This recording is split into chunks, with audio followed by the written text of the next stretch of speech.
வாக்காளர்களுக்கு பண விநியோகம் செய்வதாக வந்த புகாரை அடுத்து திமுக பொருளாளர் துரைமுருகன் வீடு மற்றும் அவருக்கு சொந்தமான இடங்களில் வருமான வரித்துறை மற்றும் தேர்தல் பறக்கும் படையினர் 24 மணி நேரம் நடத்திய சோதனையில் முக்கிய ஆவணங்கள் கைப்பற்றப்பட்டுள்ளன.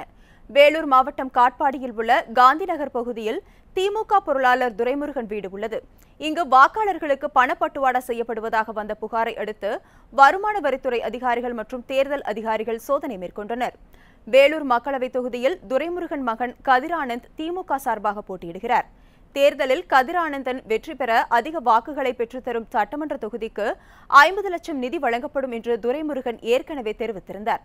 இதனைத் தொடர்ந்து நடத்தப்பட்ட சோதனையில் கணக்கில் வராத 10 லட்சம் ரூபாய் மற்றும் முக்கிய ஆவணங்கள் சிக்கியுள்ளதாக வருமான வரித்துறை வட்டாரங்கள் தெரிவித்துள்ளன.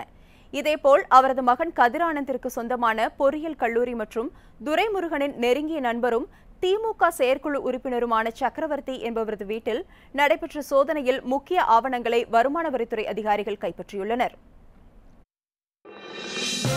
இதுபோன்ற முக்கிய வீடியோக்களை உடனுக்குடன் தெரிந்து கொள்ள நியூஸ் ஜே யூடியூப் சேனலை சப்ஸ்கிரைப் செய்யுங்கள்.